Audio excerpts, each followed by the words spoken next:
మీ అందరికీ ప్రొజెక్టర్ కనబడుతుందా, స్క్రీన్ కనబడుతుందా? అది కనబడుతుంది. ఈరోజు నేను చెప్పేది అర్థం అవుతుంది. అందరు కనబడుతుంది కదా? ఓకే, చిన్న ప్రార్థన చేద్దాం.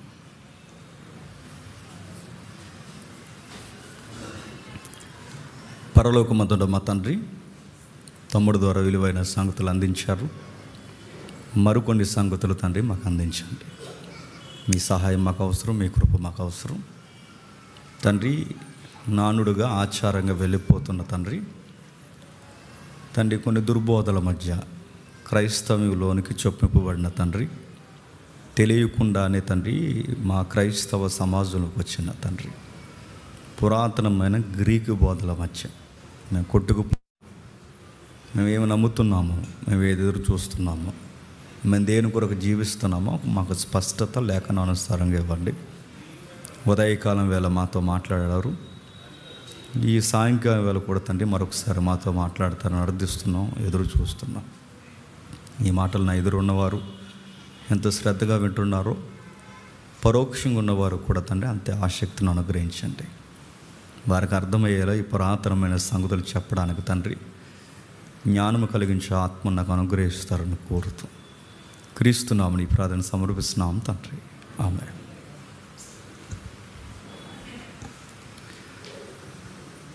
కొన్ని విలువైన సంగతులు విందాం. కొరింథీయులకు రాసిన మొదటి పత్రిక, అపోస్తలుడైన పౌలు కొరింథీ సంఘానికి రాసిన మొదటి పత్రిక 15వ అధ్యాయం. కొరింథీయులకు రాసిన మొదటి పత్రిక 15వ అధ్యాయం 14-15 వచనాలు మౌలిక వచనాలుగా మనం తీసుకుందాం.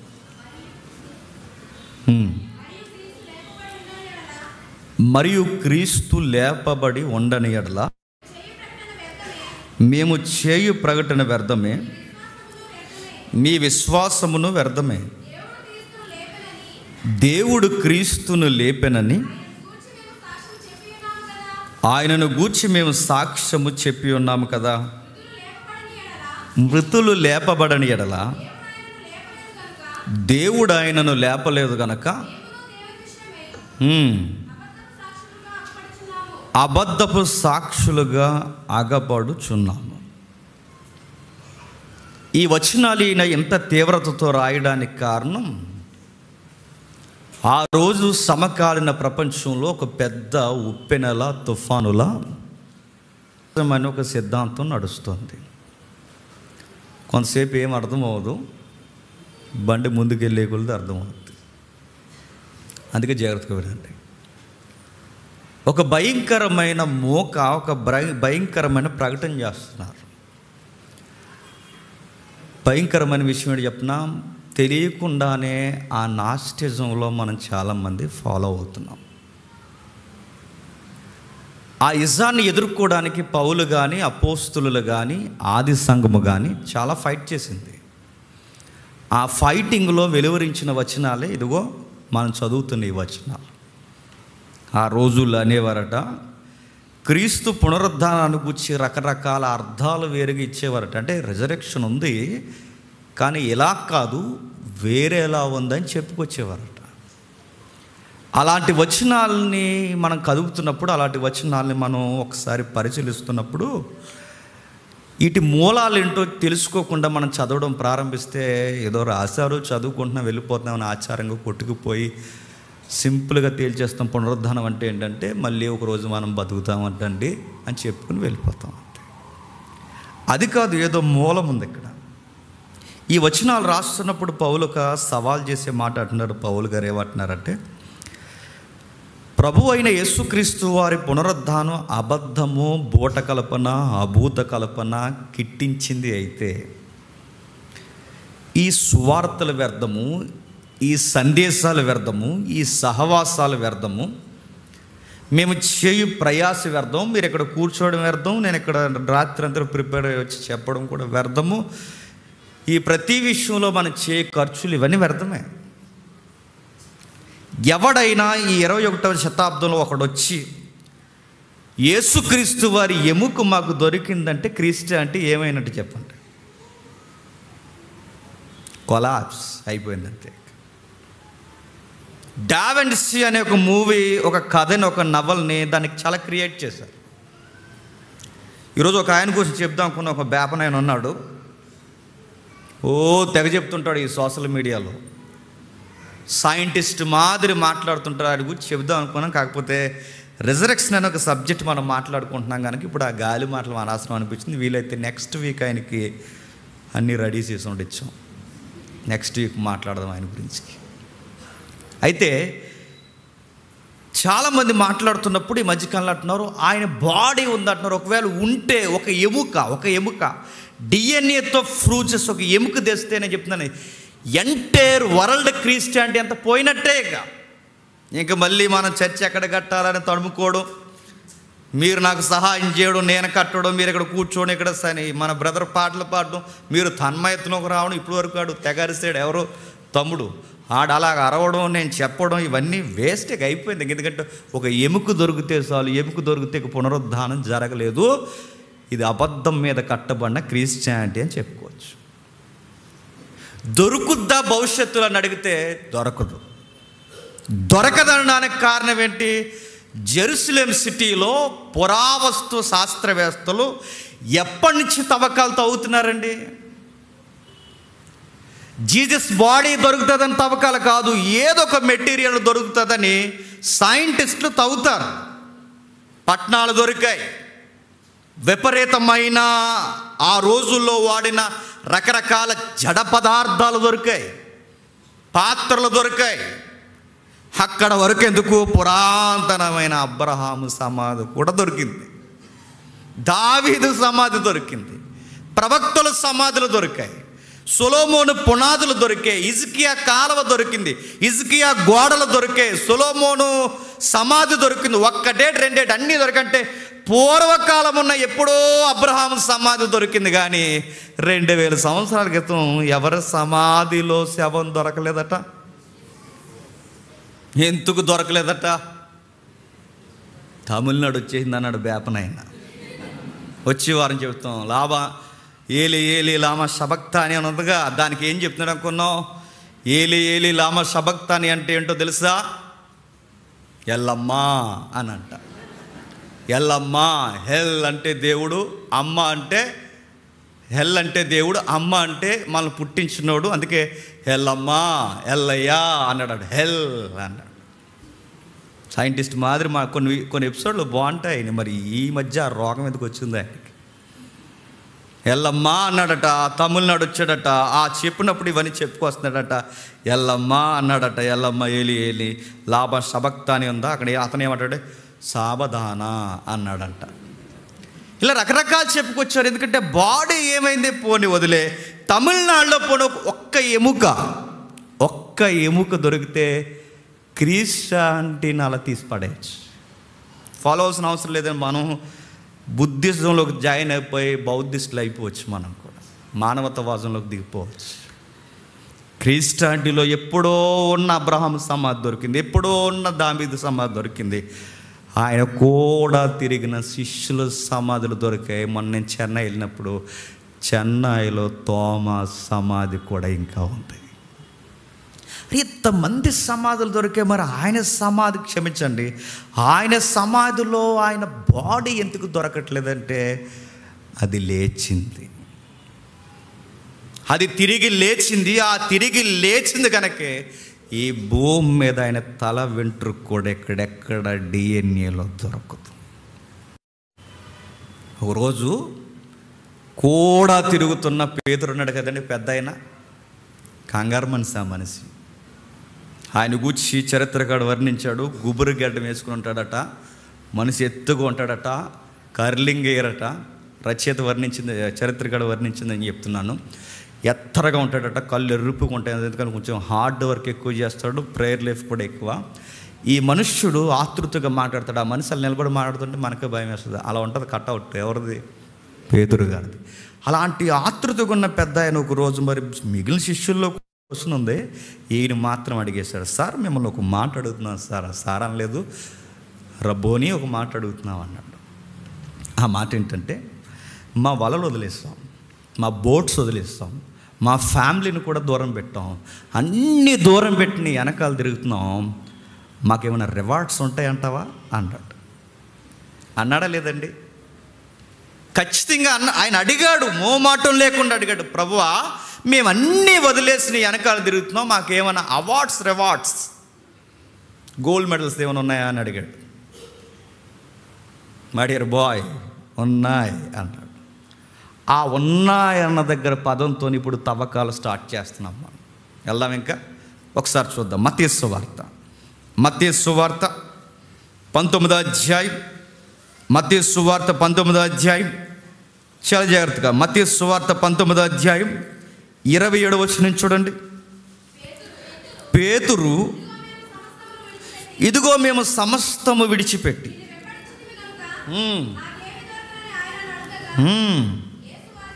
అచ్చు ఈ తరం క్రైస్తవులా ఉన్న ట్రైనింగ్లో ఎవరు అన్నీ వదిలేసి వచ్చేస్తున్నాం. యేసుప్రభు వెనకాల ఏం దొరుకుతాయి అంటే వజ్రాలు దొరకాలా? ఏం దొరికితే ఏదొక లబ్ధి ఉందా లేదా ప్రభు, ఏంటి మాకు ఏం దొరుకుతాయి అని అడిగాడు. అప్పుడు కిందకి యేసుక్రీస్తు వారు వారితో ఇట్లా అడిగిన క్వశ్చన్ ఈయన అందరికి అర్థమయ్యేలా చెప్తున్నాడా? ప్రపంచ పునర్జన్మందు మనుష్య కుమారుడు మహిమ గల సింహాసనం మీద ఆసీనుడై ఉండినప్పుడు నన్ను వెంబడించిన మీరును ఆసీనులై ఇశ్రాయేళ్ల 12 గోత్రముల వారికి తీర్పు తీర్చెదరు. ఆగుదాం. అక్కడ ఒక పదం రాశాడు చూడండి. పేతురు అడుగుతున్నాడు, నిన్ను వెంబడిస్తే మాకు ఏం దొరుకుద్దంటే, దొరుకుద్ది అబ్బాయి, దొరుకుద్ది అని చెప్పాడు. ఏమి దొరుకుద్దంటే ఇదిగో ప్రపంచ పునర్జన్మందు, ఫుట్ మార్క్ ఇచ్చాడు చూడండి, ఫుట్ నోట్ ఇచ్చాడు చూడండి, పునఃస్థాపన మందు, పునఃస్థాపన దినమందు, ఇంకా మూలం ఉంది పునర్నిర్మాణమందు అన్నాడు. దీని గ్రీకులో ఏమన్నాడు అంటే పాలిన్ జెనిసిస్ అన్నాడు. దాన్ని పాలిన్ జెనిసిస్ అంటే, పాలిన్ అంటే మరలా అని, జెనిసిస్ అంటే ఉంది కదా, జెనిసిస్ అంటే ఆది, ప్రారంభము. ఇప్పుడు రెండు కలపండి, మరలా ప్రారంభం అవుతుంది. క్వశ్చన్ ఇప్పుడు ఏం ప్రారంభం అవుతుంది? యూనివర్స్ రీస్టార్ట్ అవుతున్నాడు. యూనివర్స్ మళ్ళీ ఉద్భవిస్తుంది. యూనివర్స్ అంటే ఈ కనబడుతున్న ఈ రంగుల ప్రపంచం ఆదిలో ఉన్న సృష్టిలా మళ్ళీ తయారవుతుంది. ప్రపంచ పునర్జన్మ అంటే కనబడుతున్నా, ఎనబడుతున్నా, చూస్తున్నా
స్టార్ట్ అవుద్దో నాకు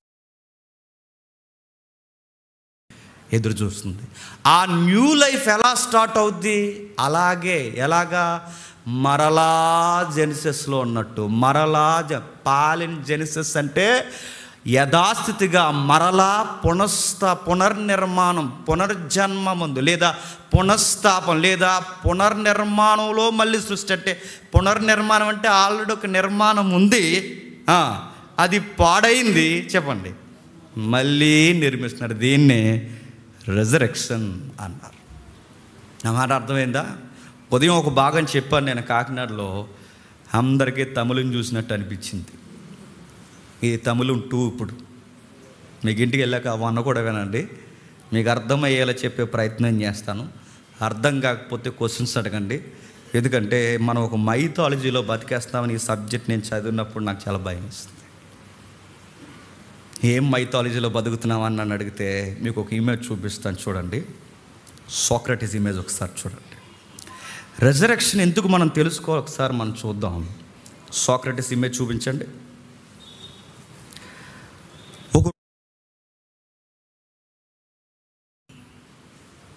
అడుగు. ఈ సోక్రటీస్ అనగానే మనకు తెలుసు కదండి, ప్లేటో గురువు తెలుసు కదా. ప్లేటో శిష్యుడు ఎవరు? అరిస్టాటిల్. ప్లీనికి శిష్యుడు ఎవరు? ప్లేటో. ఈ ముగ్గురు గ్రీకులు ఎలాంటి వాళ్ళండి? ఫిలాసఫీకి, థియాలజీకి పెట్టింది పేరు ఆ ముగ్గురు. ఆ ముగ్గురు చెప్పినది ఈరోజు ఇండియా వరకు లేదా చాలామంది నమ్ముతున్నారు. మనం తెలియకుండానే నమ్ముతున్నాం. కొన్నిసార్లు తెలియకుండా మనకి అలాగా వెళ్ళిపోతాయండి మైండ్లో, ఏంటో మరి. మీకు ఉదాహరణ చెప్తాను వినండి. కుడివైపునున్న దొంగను దేవుడు క్షమించాడని ఉంది. ఉంది అని ఒక నానుడు ఉంది సొసైటీలో. కుడివైపునున్న దొంగను క్షమించండి మీరు బైబిల్లో చూపించండి. నేను మిమ్మల్ని అడుగుతున్నాను. కుడివైపునున్నోడు మంచోడు, ఎడం వైపునున్నోడు చెడ్డోడు అన్నాం కదా. కుడివైపునున్నాడు ఆ మంచోడు కుడివైపున ఉన్నాడని చూపించండి.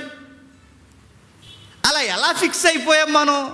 ఎవడో చెప్పాడు, ఎక్కడో విన్నాము, అది ఉన్నట్టుగానే ఫీల్ అయిపోయాం, అదే నమ్మేసాం. ఎప్పటికాడు కుడివైపున ఉన్నాడనే నమ్ముతున్నాం. అంటే కొన్ని ఎలా వెళ్ళిపోతాయి చెప్పినా, అలా వెళ్ళిపోతాయి మైండ్లోకి. కొన్ని తెలియకుండానే మన మైండ్లో, మన చెవుల్లో అలా పాతుకుపోతే అది నిజమన్నట్టు ఉంటుంది. కుడివైపున ఎక్కడో ఉండదండి. ఇద్దరూ ద్వేషించారు, ఇద్దరూ దూషించారు, ఇద్దరూ కాదన్నారు. చివరిలో ఒకడు మారాడు. ఆ మారినోడు ఎడం పక్కన ఉన్నాడు, కుడి పక్కన ఉన్నాడు బైబిల్లో లేదు. అలాగే మనకు తెలియకుండానే కొన్ని వెళ్ళిపోయాయి. ఆ వెళ్ళిపోయిన దాంట్లో సోక్రటీస్ సిద్ధాంతం, ప్లేటో సిద్ధాంతం ఒకటి. ప్లేటో ఏం చెప్తాడంటే, సోక్రటీస్కి ఎథెన్స్ తెలుసుగా, మన బైబిల్లో ఉంది ఆ పేరు. ఎథెన్స్లో ఒక రోజు ఒక థియలాజికల్గా ఒక ప్రీచింగ్ ఇస్తాడు ఆయన. ప్రీచింగ్ వేరు, టీచింగ్ వేరు. ప్రీచింగ్ అంటే లాస్ట్ వీక్ చెప్పాను చూసారా, తమ్ముడు నా ముందు చెప్పాడా, దాన్ని ప్రీచింగ్ అంటారు. టీచింగ్ అంటే జాగ్రత్తగా ప్రతిదీ దగ్గరుండి నేర్పించి ఇదిరా అబ్బాయి అని చెప్పేదాన్ని టీచింగ్ అంటారు. టీచింగ్ వేరు, చెప్పండి.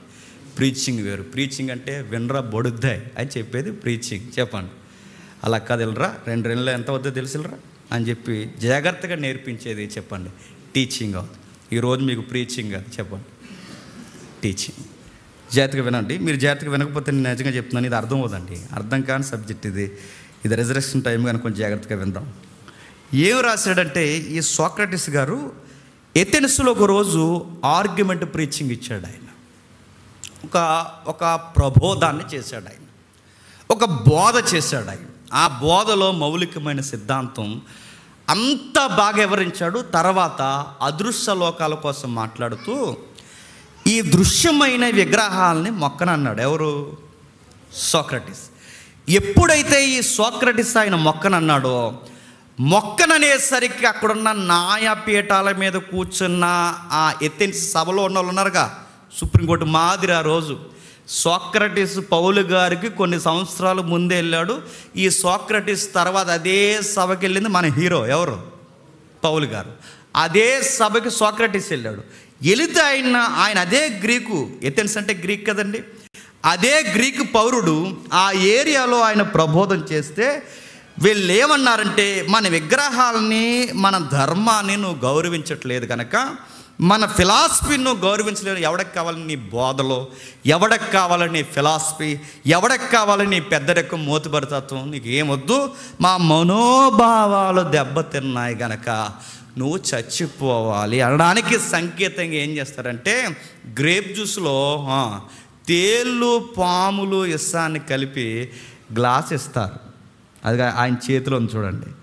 ఆ గ్లాస్ ఇచ్చి తాగేమంటారు. ఎందుకంటే నైస్గా చంపడం అనమాట. జ్యూస్ తాగి చచ్చిపోవడం ఇంకంతే. ఇక నా మాట మీకు అర్థమవుతుంది. అంటే ఎథెన్స్లో ప్రసంగం చేయాలి అంటే ప్రాణాలు ఉంటే ఉండొచ్చు, లేకపోతే చెప్పండి పోవచ్చు. అలాంటి ఏదికి ఒకసారి దొరకాలండి. ప్రాణాలు ఉంటే ఉండొచ్చు, లేకపోతే పోవచ్చు. అలాంటి ఏదికి మీదకి వెళ్ళాడు. సోక్రటీస్ చెప్పినప్పుడు వాళ్ళ మనోభావాలు దెబ్బతిన్నాయి కనుక వెంటనే గ్రేప్ జ్యూస్ పంపించారు. నాకు వాటర్ బాటిల్ ఇచ్చారు. ఇక్కడ ప్రసంగం బాగున్నా పర్లేదు, బాగోకపోయినా పర్లేదు, తాగుతాను నేను. కానీ ఇక్కడ ప్రసంగం ఇదే ఎథెన్స్ అనుకోండి, మీరే గ్రీకు పౌరులు అనుకోండి, మీకు మనోభావాలు దెబ్బతినేలా నేను ఏదైనా ప్రబోధన చేస్తే మీరు వెంటనే నాకు వాటర్ బాటిల్ చెప్పండి, గ్రేప్ జ్యూస్ గ్లాస్ పంపిస్తారు. అర్థమైపోయింది, గ్రేప్ జ్యూస్ వచ్చిందంటే అందరికీ తెలుసు ఇది తాగేసి చచ్చిపోవాలి. అందరూ అన్నారు, ఏదోలా పెద్దలతో మాట్లాడతాం, దయచేసి గురువుగారు మీరు తాగొద్దని అడిగితే, అప్పుడు ప్లేట్ వీళ్ళందరూ అక్కడే ఉన్నారు, మీరు తాగొద్దు అని అడిగితే ఆయన ఒక మాట అన్నాడు, నా దేశం నన్నే గౌరవించలేనప్పుడు, నా దేశం నన్నే అర్థం చేసుకోలేనప్పుడు ఈ భూమి మీద బతికిన ఒకటే, బతకకపోయిన ఒకటే, నేను తాగేస్తున్నానని చెప్పి శిష్యగణాంగం ముందు తాగేశాడు. ఆ గుంపులో ప్లేట్ అన్నాడు. తెలుసు కదా ప్లేట్ అంటే ఎవరన్నా అంటే ఇంకంతే సంగతులు. ఇక అరిస్టాటిల్ తెలుసుగా, శాస్త్రాల పితామహుడు. ఆ ప్లేటో శిష్యుడే అరిస్టాటిల్. ఇలాంటి మేధావులందరూ ఆయన వెంబడిస్తున్నారు. ఆయన ఎదుర్కొన్నాడంటే ఆ సమాజానికి, ఆ చావుకి ఎదురెళ్ళి నేను చచ్చిపోతున్నాను అని తాగేస్తాడు. ఇలా ఎప్పుడైతే గురువు తాగేస్తున్నాడో అసలు ఈ సావుగోలేంటి, అసలు మనుషులు ఎందుకు చచ్చిపోవాలి? మా గురువు చెప్పిన ఫిలాసఫీని ఇంకా నేను బిగ్ పిక్చర్లో చూడాలని ప్లేటో కొన్ని సిద్ధాంతాలను తీసుకొచ్చాడు. ఆ సిద్ధాంతాలనే మనం తెలియకుండా నమ్మేస్తున్నాము. కుడివైపున దొంగని గుడ్డిగా మన మైండ్లో ఎలా పడిపోయిందో చెప్పండి. ప్లేటో సిద్ధాంతాలు ఇండియన్ మైథాలజీ కల్చర్లో బతుకుతున్నాం గనక తెలియకుండా మనం కూడా నమ్ముతున్నాము. ఏం చెప్పాడు? సుమారు చాలా పాయింట్లు చెప్పాడు, మేజర్గా 4 చెప్పాడు. అందులో మనం 2 తీసుకుందాం. ఏం చెప్పాడంటే, ఆత్మ అనేది నశించిపోయేది కాదు, ఆత్మ అనేది అక్షయమైనది, ఎప్పుడు జీవిస్తుంది. ఇది కొంతవరకు రైటే. 2వ పాయింట్, మానవుని ఆత్మ సృష్టింపబడినది కాదు. బాగా వినాలండి. యోగా ఎందుకు చేయొద్దు అంటామంటే ఇవన్నీ తెలిస్తేనే చేయకూడదని అర్థమవుతుంది. మానవుని ఆత్మ సృష్టింపబడినది కాదు, అది వేరే లోకంలో దేవునితో మిళితమై ఉండిపోయేది. ఆ మిళితమై ఉండిపోయిన ఆత్మ ఒకరోజు ఈ శరీరంలోకి వచ్చినది మనిషిగా ఈ భూమి మీద తిరుగుతుంది. ఈ తిరిగిన ఇది ఇక్కడికి వచ్చిన తర్వాత దానికి కంఫర్ట్ ఫీల్ అవ్వలేదు. ఎవరు? ఈ ఆత్మ. అంత సెక్యూరిటీగా దానికి అనిపించలేదు. చివరికి శరీరంలోకి వచ్చిన తర్వాత ఇరుక్కుపోయింది.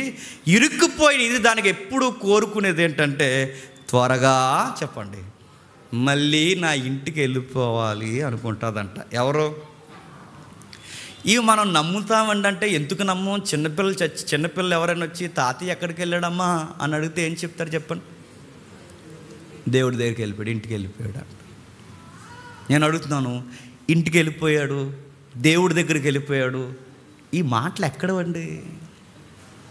బైబిల్లో లేవు. నేను మళ్ళీ చెప్తున్నాను, బైబిల్లో లేవు. కానీ తెలియకుండానే ఆ మాటలు మనకు అలవాటు అయ్యాయి. ఇంకా ఏమన్నాడంటే, ఈ శరీరంలో ఆత్మ మూలుగుతుంది, ఇది వెళ్ళిపోవాలని చూస్తుంది, ఇదంత కంఫర్ట్ ఏరియా కాదు కనుకే మా గురువుని చంపేస్తున్నాం అనుకుంటున్నారు. కానీ అసలు మా గురువు అనేది శరీరం కాదు. చెప్పండి, మా గురువు అనేది చెప్పండి ఆత్మ అన్నాడు. మా గురువు అలా చనిపోతుంటే వీళ్ళందరూ అనుకుంటున్నారు మా గురువుని చంపేస్తున్నాం అనుకుంటున్నారు. కానీ కాదు, మా గురువు శరీరాన్ని చంపేస్తున్నారు. చెప్పండి, మా గురువుని చంపట్లేదు, మా గురువుకి విముక్తిని ఇస్తున్నారు, గురువు నీకు ఏం కావట్లేదు, ఇంకా వీళ్ళు నీకు మేలే చేస్తున్నారు, చెప్పండి, కీడేమీ చేయట్లేదు. ఇది మన నమ్మకాల్లో ఉన్నట్లేదండి. నా మాట మీకు అర్థమవుతుందో లేదో. చాలా ప్రసంగాలు విన్నానండి. ఆ ప్రసంగాల్లో నాకు తెలియక ప్రారంభంలో నేను చెప్పేవాడిని. అప్పుడు వాళ్ళకి ఎగ్జాంపుల్ చెప్పేవారు. ఈ ఎగ్జాంపుల్ ఎక్కడ తప్పంటే ఈ మధ్య తెలిసింది. అది ఎగ్జాంపుల్ మంద కాదు, బ్రహ్మకుమారి వాళ్ళది. అది బ్రహ్మకుమారి తెలుసు కదా, బ్రహ్మకుమారి విశ్వవిద్యాలయం తెలిసే తెలీదా? లైవ్ అయిపోయిన తర్వాత అక్కడ చూపిస్తాను. వాళ్ళ ఫిలాసఫీ వాళ్ళు ఏమంటారంటే శవాన్ని ముందెట్టుకున్నారట. శవాన్ని ముందెట్టుకుని జేమ్స్ చెప్పండి వెళ్ళిపోయాడు అన్నాడట. మరి ఈడెవడంట? ఆడు జేమ్స్ ధరించుకున్న శరీరం అంట. జేమ్స్ ఈడు కాదంట. చెప్పండి వెళ్ళిపోయాడట. అడుగుతున్నాను, అంటే ఇప్పుడు జేమ్స్ అనేది ఇది కాదా? ప్లేటో అన్నాడు ఇది కాదు. మనం ఇది అనుకోకండి, మనం చొక్కా వేసుకుంటున్నాం అన్నది ఎంత వాస్తవమో ఆత్మ కూడా ఒక చొక్కా వేసుకుందంటే. ఏం చొక్కా? ఇవన్నీ ఎవరు చెప్పారంటే ఇది క్రిస్టియానిటీలోకి వచ్చింది. నా మాటలు మీకు అర్థమవుతున్నాయో లేదో. ఇది క్రిస్టియానిటీలోకి వచ్చింది. ఎవరు చెప్పారు? ప్లేటో చెప్పాడు, అరిస్టాటిల్ చెప్పాడు, సోక్రటీస్ చెప్పాడు. ఈ చెప్పినవి నమ్ముతున్నారు. అవి పునరుద్ధానం లెసన్లో కూడా కలుపుతున్నారు. ఇవి మన బైబిల్కి సంబంధించినవి కాదు, రకరకాల చెప్పుకొచ్చారు. ఏంటంటే వాళ్ళు అన్నారేమో మేము నమ్ముతలేదు ఇలాంటివి అనుకోండి. ఒక మాట అడుగుతాను, చెప్పండి, ఈ లోకంలో మనకు ఉన్నప్పుడు ఈ లోకంలో మనకు ప్రాబ్లమ్స్ ఉన్నాయా లేదా? చెప్పండి. ఫ్యామిలీ ప్రాబ్లమ్స్ ఉన్నాయా లేదా? ఉన్నాయి. ఎవరికి ఫ్యామిలీ ఉన్నాడు ఎవరికైనా ప్రాబ్లం ఉంటుంది. ఫ్యామిలీ ప్రాబ్లమ్స్ ఉన్నాయి. నెక్స్ట్ ఫైనాన్షియల్ ప్రాబ్లమ్స్ ఉన్నాయి. ఉన్నాయా లేదా? హెల్త్ ప్రాబ్లమ్స్ ఉన్నాయి. ఉన్నాయా లేదా? ఉద్యోగంలో ప్రాబ్లమ్స్ ఉన్నాయి. ఉన్నాయా లేదా? ఏదో ఒక ప్రాబ్లం మనిషి ప్రాబ్లం ఫేస్ చేస్తున్నాడు లేదా? ఉంది. ఇన్ని ప్రాబ్లం మనం ఎదుర్కొన్నప్పుడు, ఏదో ఒక సమస్యను మనం ఎదుర్కొన్నప్పుడు మనం ఏమనుకుంటాం? ఈ లోకంలో సుఖం లేదురా, న్యాయం లేదురా, యథార్థత లేదురా. చెప్పండి, త్వరగా వెళ్ళిపోతే బాగుండ్రా అంట. అడుగుతున్నాను, ఎక్కడికి పోతావు? అడుగుతున్నాను, ఎక్కడికి పోతావు? పోతాను, న్యాయం లేదు, నాకు ఉండట్లేదు అంటే ఎక్కడికి పోతావంటే వెంటనే వాళ్ళ దగ్గర ఉన్న పొడి ఆన్సర్ అని చెప్తున్నా, ఆ దేవుడి దగ్గరికి పోతాడండి. మరి గేట్లు తీసుకుంటే నీకోసం రా అని ఆ దేవుడి దగ్గరికి వెళ్ళిపోతానండి. ఇక్కడ న్యాయం లేదు, అంత అన్యాయం జరుగుతుంది, ఆ దేవుడి దగ్గరికి వెళ్ళిపోతా అంటే. ఇప్పుడు నేను అడుగుతున్నాను, సోక్రటీస్ ఏదైతే శ్రమ వచ్చినప్పుడు ఫీల్ అయ్యాడో, ప్లేటో ఏదైతే శ్రమ వచ్చినప్పుడు ఫీల్ అయ్యాడో, ఎగ్జాక్ట్ ఆ ఫీలింగ్స్ మనకు ఉన్నాయా లేదా? చెప్పండి. శ్రమ వచ్చినప్పుడు మనం కూడా అక్కడికి వెళ్ళిపోవాలి. నేను త్వరగా ఈ గుడారం మొదలు వెళ్ళిపోవాలనుకుంటున్నానండి. ఆ ఫీలింగ్స్ మనకు ఉన్నాయా లేదా? ఉన్నాయి. అందుకే సోక్రటీస్ ఫీలింగ్స్తో మనం కలిసాం. ప్లేటో సిద్ధాంతాలు ఇండియన్ మైథాలజీలో పాతుకుపోయాయి. మెజారిటీ భక్తిలో నడుస్తున్న వాళ్ళు ఇవి నమ్ముతారు. అందుకే మోక్షము మోక్షము మోక్షం అంటారు. మోక్షం అంటే మోక్షమేనా? మోక్షం అంటే విడుదల అని అర్థం. ఎందులో విడుదల? పంజరంలో చిలక పంజరం నిండిపోయినప్పుడు ఎప్పుడు వదిలేస్తారా అని చూస్తుందో, ఈ చిలక లోపల ఉందట. ఏ చిలక? ఆత్మ అనే చిలక లోపల ఉంది. ఈ సాగుతో ఒకేసారి ఈ శరీరం పుట్టుక్కు మరిపోతే చిలక అలా స్వేచ్ఛగా అలా ఎగిరిపోద్దట.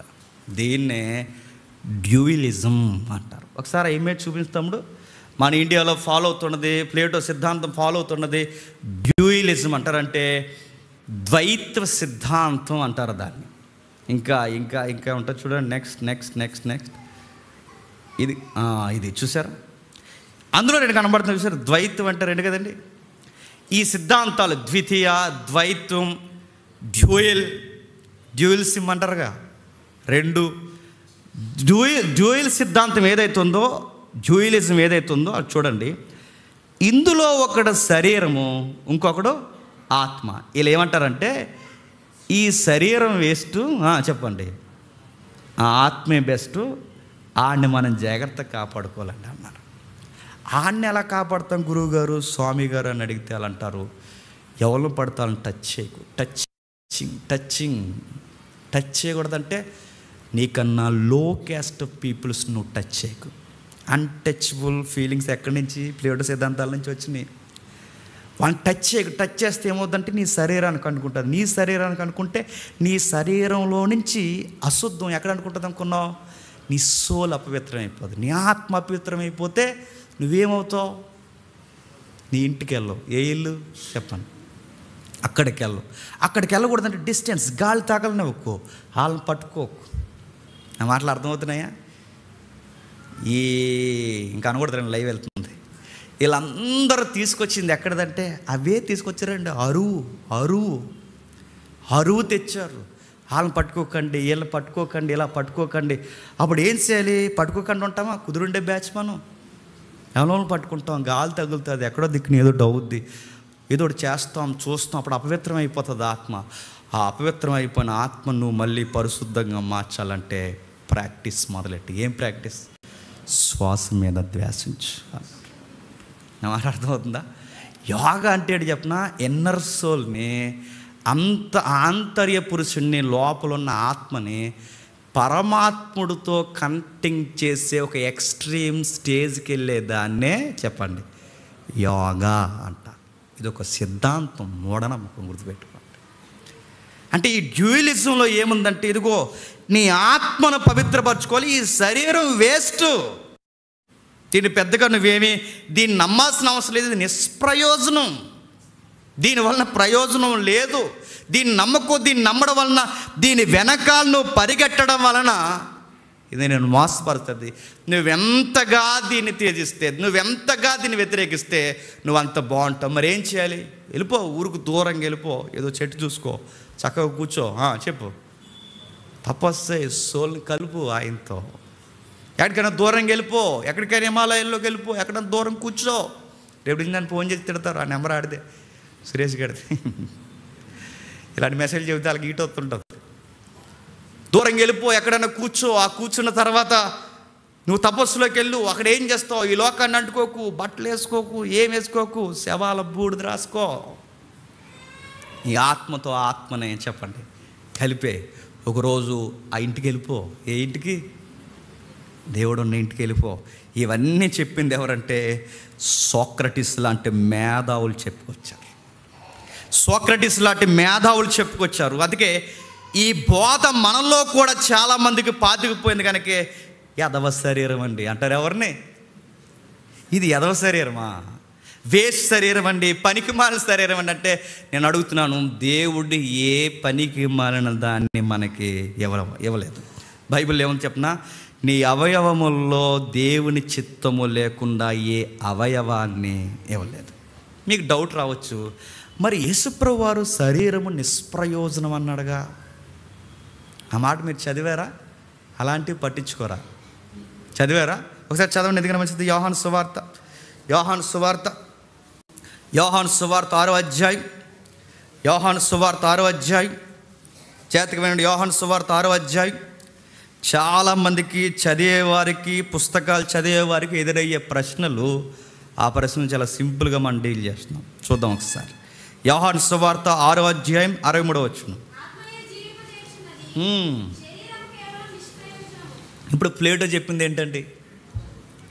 ప్లేటో ఏం చెప్పాడు? సోక్రటీస్ ఏం చెప్పాడు? అరిస్టాటిల్ ఏం చెప్పాడు? చెప్పండి. ఆత్మే విలువైనది, చెప్పండి. శరీరము నిష్ప్రయోజనం. మరి ప్రభు ఏమంటున్నాడు? ప్రభు అదే అంటున్నాడు. జేమ్స్, నువ్వే ఏదో తేడాగా ఉన్నావని మీరు నన్ను అడగాల వద్దా? అడగరు మీరు. 8:30 అయిపోయిందని చూస్తారు మీరు. నన్ను అడగాలిగా, మీరు అడగండి. అందుకే ఈరోజు ప్రీచింగ్ కాదు, చెప్పండి, టీచింగ్ మంది. అందుకే అడగండి. ఇప్పుడు ప్లేటో ఏదైతే చెప్పాడో ప్రభు అదే చెప్తున్నట్టుందిగా, కానీ ప్రభు చెప్పింది అది కాదు. ప్రభు చెప్పింది ఏంటి? మీరు మరలా జాగ్రత్తగా చదవండి. అదే యోహాను సువార్త 6వ అధ్యాయం 63వ వచనం. ఆత్మయే జీవింపజేయుచున్నది, శరీరము కేవలము నిష్ప్రయోజనము. నేను మీతో చెప్పి ఉన్న మాటలు ఆత్మయు జీవమున. ఇక్కడ చెప్పండి, ఆత్మ అంటే ఏంటి చెప్పండి, కింది మాట పొడిగించి. అర్థమవుతుందా? మీరు ఆత్మ ప్రాముఖ్యమైనది, శరీరము నిష్ప్రయమైనది. ఇప్పుడు ఆత్మ అంటే ఏంటి? ఆత్మ అంటే ఇది కాదు. అక్కడ చెప్తున్నాడు చూడండి, నేను మీతో చెప్పి ఉన్న మాటలు ఆత్మయు అంటే, ఇక్కడ ఆత్మ అనగానే, ఈ టెక్స్ట్లో ఆత్మ అనగానే ఆయన మైండ్లో ఉన్నది ఏంటి చెప్పండి? వాక్యమే మిమ్మల్ని జీవింపజేస్తుంది. శరీరం నిష్ప్రయోజనం అంటే శరీరం అంటే ఏంటి? శరీరం అంటే ఏంటంటే టెక్స్ట్లో ఒక సందర్భం జరుగుతుంది. ఏం జరుగుతుందంటే 52కి రండి. యూదులు ఈయన శరీరమును ఎలాగ తినగలడని ఒకడితో ఒకడు వాదించిరి. కావున యేసిట్లను మీరు మనుష్య కుమారుని శరీరమును తిని ఆయన రక్తమును త్రాగితే గాని మీలో జీవము గలవారు కాదు. వీళ్ళకి ఏమనుకుంటున్న సందర్భం ఏం జరుగుతుందంటే, నా రొట్టె తిని అదే నా శరీరాన్ని తిని నా రక్తాన్ని తాగితేనే మీరు నా ఫాలోవర్స్, లేదా నా తండ్రి చిత్తానుసారంగా ఉన్నవారు, రాజ్యంలో ఉన్నవారు అన్నాడు. అంటే ఇప్పుడు మనకి చదువుతున్నప్పుడు అర్థమవుతుంది, అక్కడ శరీరాన్ని తినడం అంటే వీళ్ళు అనుకుంటున్నారు ఎగ్జాక్ట్ శరీరాన్ని తినడం అనుకోండి. ఏ శరీరం? ఇప్పుడు యేసు ప్రభువు వారు ఏమన్నారు? నా శరీరాన్ని తిని నా రక్తాన్ని తాగితే కానీ అంటే వీళ్ళు అన్నారట. అలాగే ఎలా తినేస్తాడు? చేకూరుకుతే ఊరుకుంటాడా? ఎక్కడ ఏట అలా మాట్లాడతాడు? అన్నీ ఆయన బోధలు తికమక బోధలు చెప్తాడు అని అంటున్నారట. ఎవరిని? నాకు అర్థం అవ్వక యేసు ప్రభు వారికే పేర్లు పెడుతున్నారు. శరీరాన్ని తినమంటాడేంటి అన్నప్పుడు వీళ్ళ క్వశ్చన్కి ఆన్సర్ చేస్తున్నాడు, నా శరీరాన్ని తింటే నిష్ప్రయోజనరా, తినాల్సింది నా శరీరాన్ని కాదురా, అసలు మిమ్మల్ని జీవింపజేశారు చెప్పనా వాక్యమురా, ఆ వాక్య సారం మీకు అర్థమైతే నా శరీరాన్ని తినడం అంటే రొట్టెని తినరా అని చెప్తున్నాడు. నా మాట అర్థమైందా? శరీరం నిష్ప్రయోజనం అంటే ఈ బాడీ కోసం కాదు ఆయన చెప్తుండే. చెప్పండి, వాళ్ళు తినేసి ఏదోలాగా బతికేద్దాం తిన్నెత్తాడంటారా అని మాట్లాడుకుంటున్నారు చూసారా? తిన్నా ప్రయోజనం లేదురా, తినకండ్రా అని చెప్తున్నాడు. నా మాట మీకు అర్థమైంది లేదా? ఎందుకంటే డీటెయిల్గా చెప్పలేను, ఎందుకన్నా వ్యాఖ్యానం లేదు. అర్థమైందా? అంటే ఇక్కడ శరీరం నిష్ప్రయోజనం అంటే శరీరం వేస్ట్ అని కాదు, నా శరీరాన్ని తింటే దానివల్ల ఉపయోగం ఏమీ లేదు. నరమాంస భక్షకులు అవుతారు తప్ప దానివల్ల తినడం వల్ల ఉపయోగం ఏమీ లేదు. ఇది మీకు అర్థమైతే బైబిల్ మనం ఎక్కడ చూసినా, బైబిల్ మనం ఎక్కడ కదిపినా, బైబిల్ గుర్తుపెట్టుకోండి, మనిషి అనగానే ఈడు రెండుగా ఉన్నాడు. ఒరిజినాలిటీ ఆత్మే, శరీరం ఏమీ కాదని బైబిల్ ఎక్కడ ఎక్స్ప్రెషన్ ఇవ్వలేదండి. మనిషి అనగానే ఎక్స్ప్రెషన్ ఎలా ఇచ్చింది తెలుసా? ఆత్మ శరీరాన్ని కలిపే బైబిల్ ఏమందంటే మనిషి, హ్యూమన్ బీయింగ్ అంతే. మనుష్యుడు అనగానే ఒకటి విడదీస్తే కాదు, ఈ రెండు కలిపితేనే మనిషి. శరీరాన్ని వేరుగా ఆత్మను వేరుగా మాట్లాడడం కాదు, ఆత్మ శరీరము కలిస్తేనే చెప్పండి మనిషి.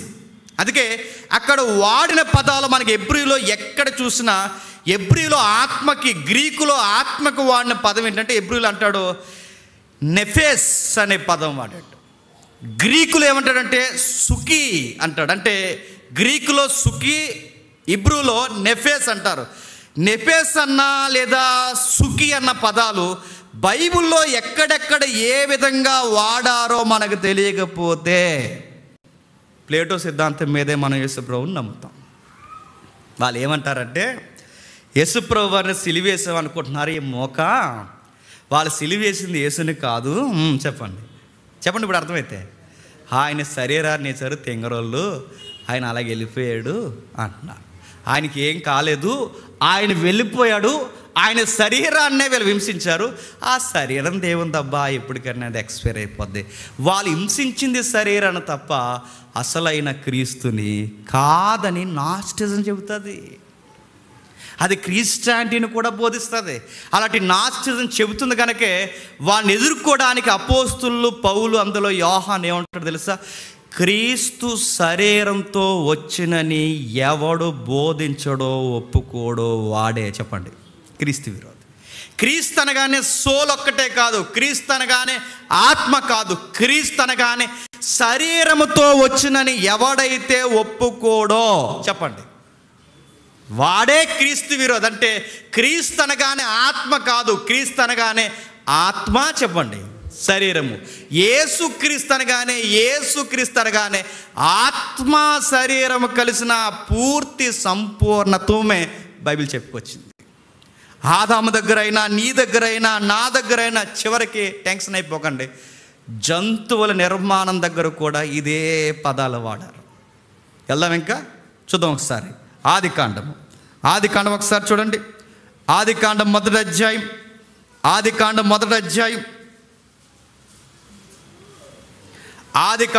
8 20 వచనం చూడండి. ఫస్ట్ ఇమేజ్ చూపించుతాం. కలిగి చలించు వాటిని జలములు సమృద్ధిగా పుట్టించిన గాకనియు పక్షులు ఆకాశమందు ఎగురిన గాకనియు పలికెను. వీలైతే నువ్వు మైక్ తీసుకుని రెడ్ మార్క్ పెట్టారు కదా, రెడ్ మార్క్, ఆ రెడ్ మార్కులో ఆ మూల పదాలు చదువు. నాకు సరిగా స్ట్రైక్ అవ్వట్లేదు. వీలైతే మైక్ తీసుకోండి. మీరు జాగ్రత్తగా అక్కడ చూడండి. ఏమని రాసినా మళ్ళీ ఒకసారి తెలుగులో చదువుదాం. చదవము ఒకసారి. దేవుడు జీవము కలిగి చలించు వాటిని జలములు సమృద్ధిగా పుట్టించును గాక. జీవము కలిగి చలించు వాటికి రెడ్ మార్కులో ఒక పేరెట్టాడు చూడండి. ఆ రెడ్ మార్కులో అక్కడ కింద రాస్తున్నాడు, కింద సెకండ్ లైన్. అది చదువు ఒకసారి, అది కలిపే చదువు ఒకసారి. Living creatures. ఎక్కడ చదువు? పైన కాదు, ఈ రెడ్ మార్క్ ఏదైతే ఉంది, ఇది ఈ రెడ్ది, ఆ యార మార్క్ తిరుగుతుంది కదా, అక్కడ చదువు. హేయా నెఫెస్. నెఫెస్, heya నెఫెస్, heya నెఫెస్. హేయా నెఫెస్ అనగానే ఇప్పుడు తెలుగు అర్థం చెప్పండి. జీవము కలిగి చలించింది. జీవము కలిగి చలించే వాటిని ఏమంటారు?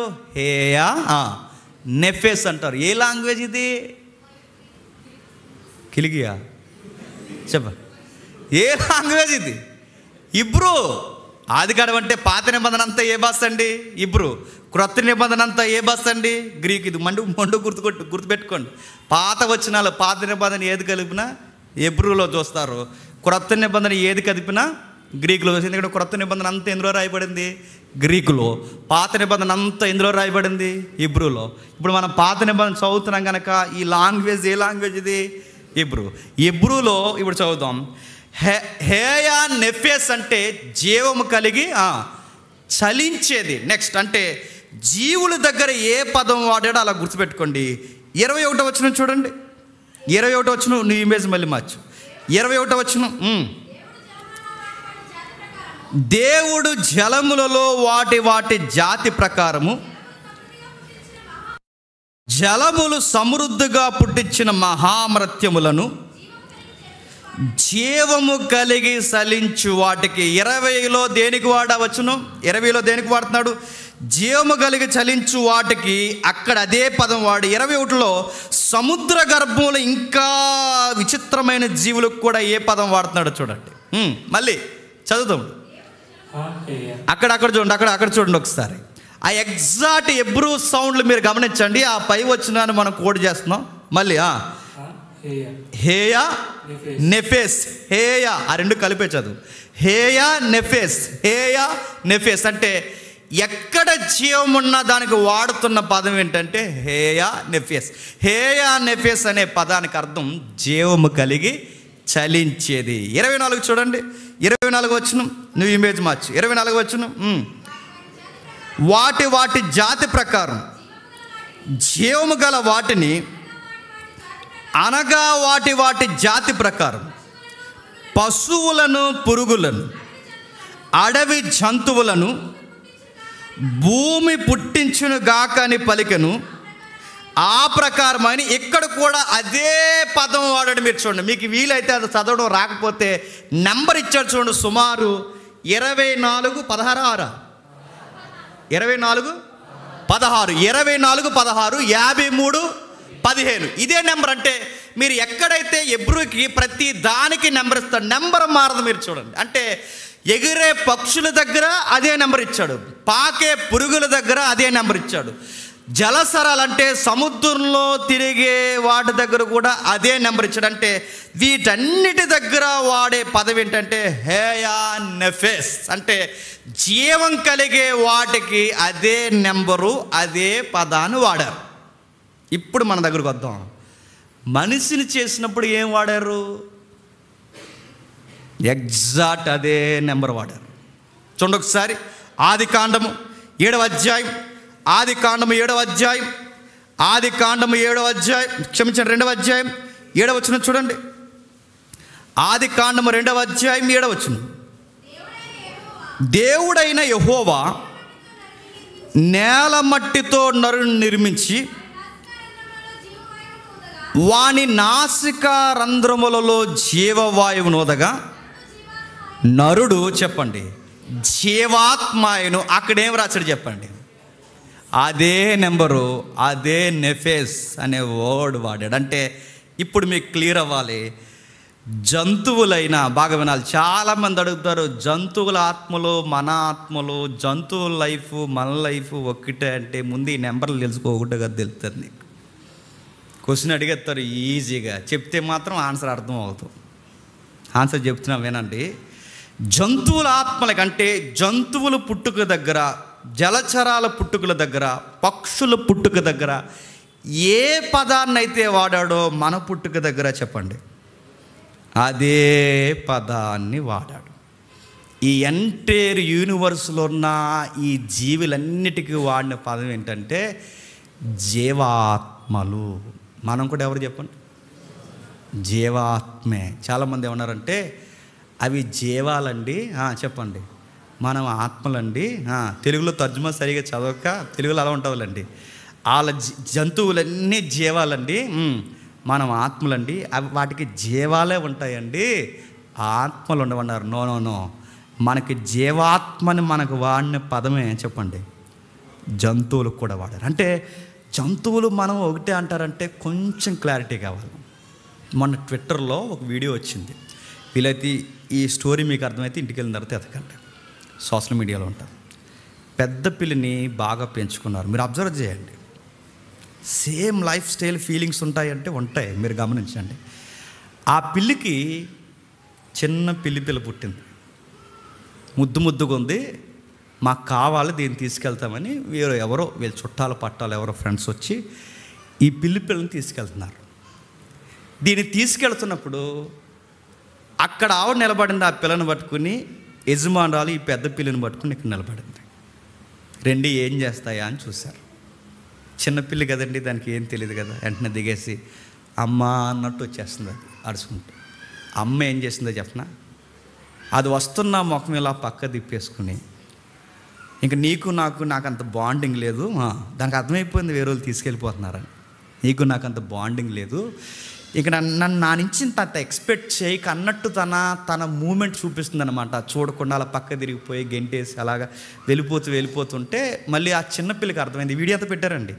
ఆ చిన్నపిల్లకి అర్థమై ఆ చిన్నపిల్లి ఏం చేసిందంటే, ఇంక మా అమ్మ నన్ను పట్టించుకోదని ఎవరైతే ఎత్తుకున్నారో మళ్ళీ వెనక్కి అది ఆ యజమానురాల చేతిలోకి వెళ్ళిపోయింది. తర్వాత న్యూస్ ఏంటంటే ఆ వీడియోలో కంటెంట్ సరిగ్గా 2 రోజులకి తల్లి పిల్లి చచ్చిపోయింది.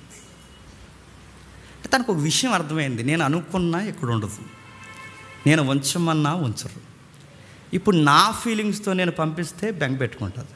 అందుకే నా ఎక్స్ప్రెస్ నేమ్ ఇవ్వకూడదని నువ్వంటే నాకు ఇష్టం లేదన్న బిహేవియర్ చూపించింది. ఆ బిడ్డ వెళ్ళిపోయిన వెంటనే బిడ్డ మీద బెంగెట్టుకుంది, చచ్చిపోయింది. అంటే జంతువులు ఎలా కూడా ఉంటాయంటే ఇప్పుడు చెప్పండి, ఉంటాయి.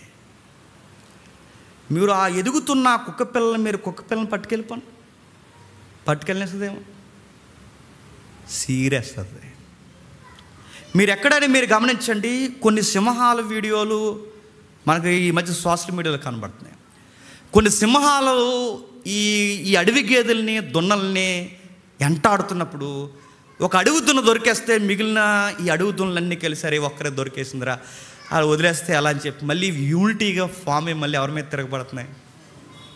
ఆ సింహం మీద తిరగబడుతున్నాయి. అంటే వీటికి కూడా ఫీలింగ్స్, వీటికి కూడా ఎంతో కొంత ఇంకిత జ్ఞానం, ఎమోషన్స్ ఉంటాయంటే ఉంటాయండి.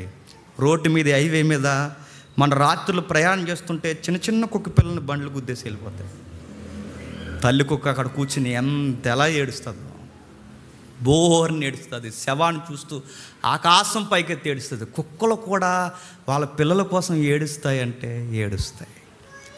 కోడి పిల్ల చనిపోతే ఆ తల్లి కోడే ఎంత విలవిల్లాడుతూ రెక్కలాడించుకుంటూ అది ఎంతగా సౌండ్ చేస్తూ తిరుగుతుంది చూడండి.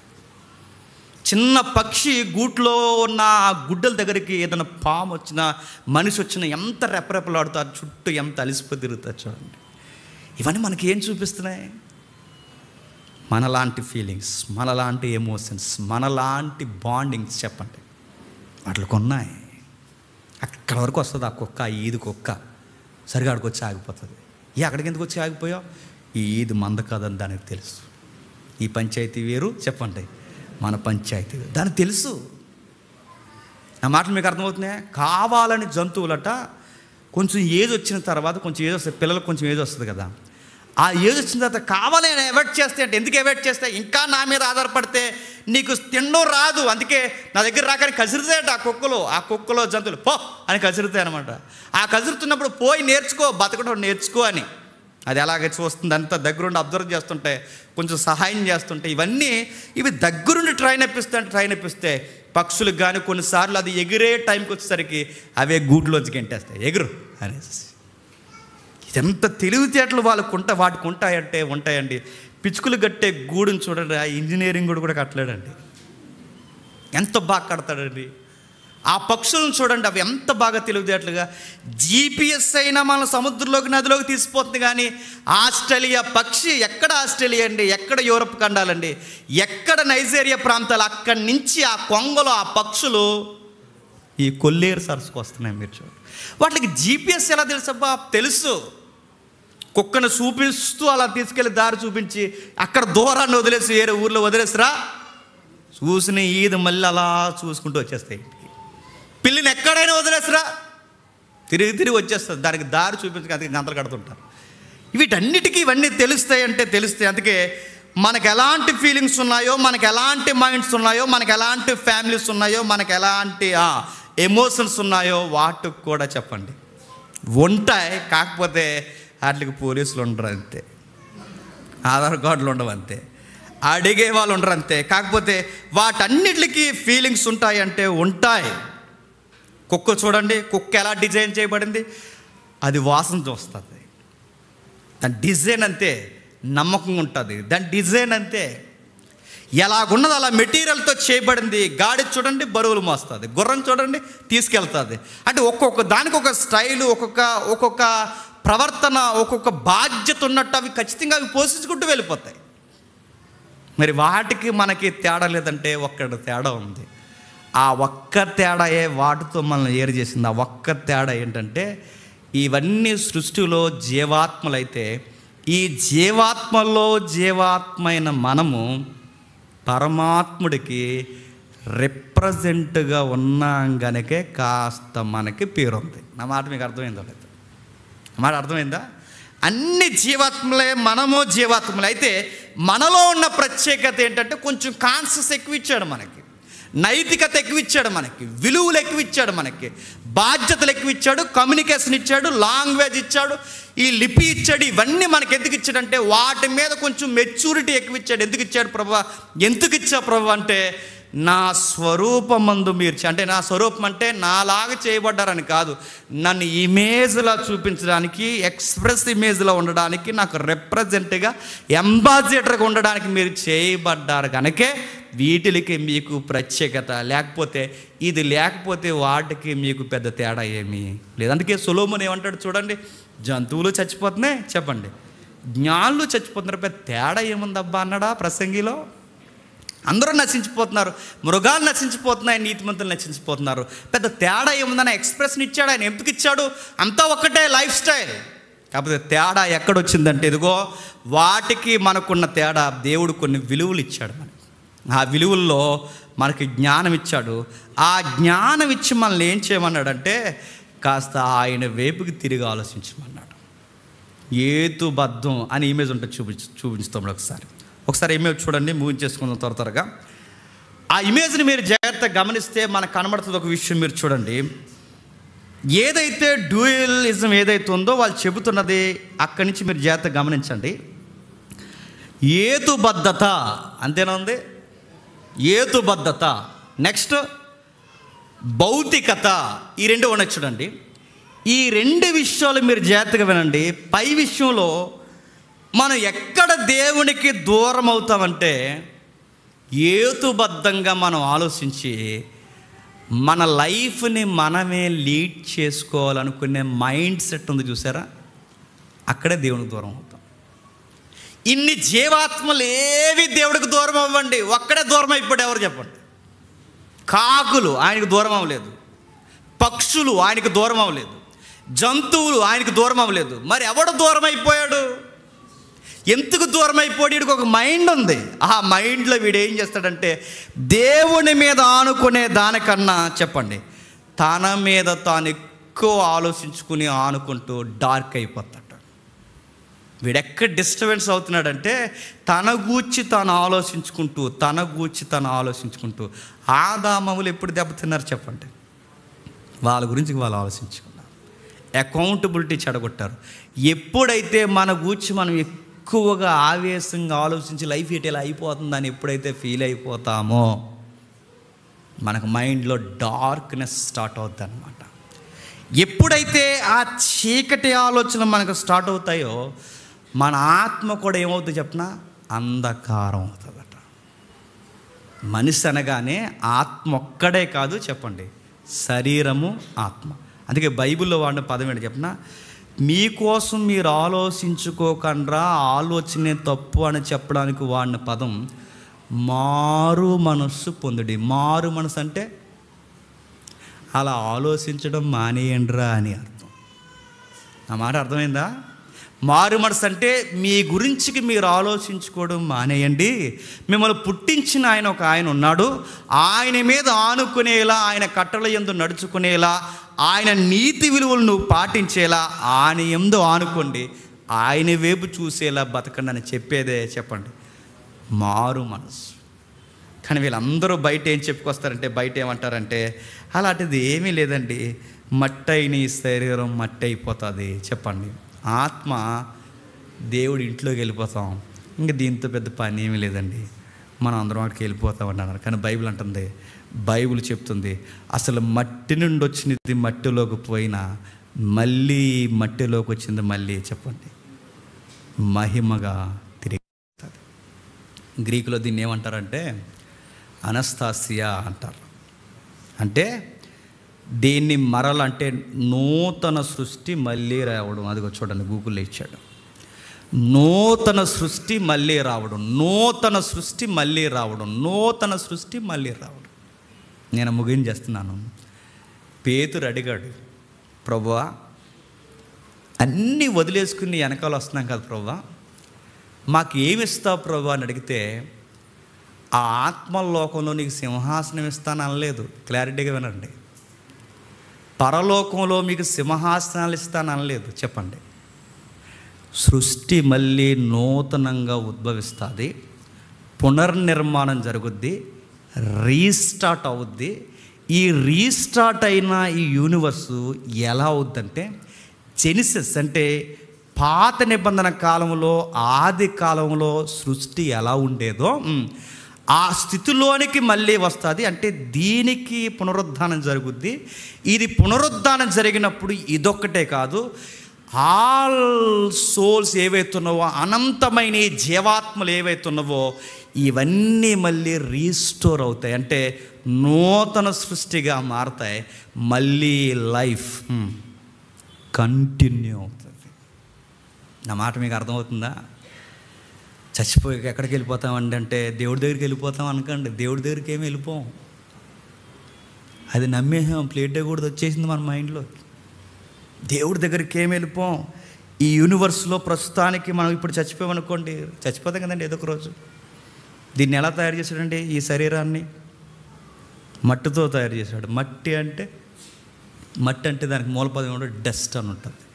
డస్ట్కు ఉండే గుణం ఏంటండి? రాలిపోతుంటుంది, అది ఎక్స్పైర్ అయిపోయి రాలిపోతుంటుంది. ఇది కూడా అలాగే రాలిపోతుంటుంది. చూసారా, దీనికి క్రీములు రాస్తుంటాం, రాలిపోతుంటుంది. ఎక్సర్సైజ్ చేస్తుంటాం, జారిపోతుంటుంది. 6 ప్యాక్ అంటాం, లూజ్ అయిపోతుంటుంది. 0 ప్యాక్లు అంటాం, ఇంకా వెనక్కిపోతుంటుంది. మీరన్నీ చూడండి, ఏది మెయింటైన్ చేసినా ఉండదు, ఇదంతా పోతుంటుంది. కానీ లోపల డిజైర్ ఉండిపోయింది. ఆ డిజైర్ ఏంటి చెప్పిన, అలా ఉంటే బాగున్నబ్బా, నున్నగా, ఆ 0 సైజులు, 6 ప్యాక్లు, ఆ ఫిట్నెస్, ఎంటుకలు తెల్లగా అవ్వకుండా అలా ఉంటే బాగున్న ఫీలింగ్ మనకు లేదు. ఆ డిజైర్ మనకు ఉంది, కానీ అలాగే ఉండాలనుకుంటాం. కానీ ఇది డస్ట్ నుంచి వచ్చింది కనుక ఇదేమవుద్ది చెప్పండి, రాలిపోతుంటా, చూస్తుండగా రాలిపోతుంటా, చూస్తుండగా ఎంటుకలు తెల్లబడిపోతుంది, చూస్తుండగా అంతా మారిపోతుంది, చూస్తుండగా ఆడేనా ఇడు ఎలాగైపోయాడంటే అలాగైపోతుంది. డస్ట్, అది డస్ట్ అలా అయిపోతారు. ఈ డస్ట్ వచ్చిన గొడవ ఏంటంటే తింటేనేమో ఎలాగైపోతాం, తినకపోతేనేమో ఎలాగైపోతాం. అన్ని ప్రాబ్లమ్సే దీంతో. ఒక నెల రోజులు జాగ్రత్త తినకుండా నీట్గా ఫిట్గా మెయింటైన్ చేద్దామంటే నెల రోజులు బాగానే ఉంటాం. సరిగ్గా ఏదో ఒక రోజు అలా బిర్యానీకి పిలిచింది తింటే ఆ బిర్యానీతో మొత్తం సరిపోద్ది, అంత వాసట్ అవుతుంది. మీరు చూడండి, ఒక్కటి సరిగ్కూడదు. ఈ బాడీ ఇంత ఎలాగైపోతున్నప్పుడు ఇలా ఉండకూడదని ఆదాముని చేసినప్పుడు, ఆదాము డస్ట్తోగా చేశాడు. నేను ముగించేస్తున్నాను.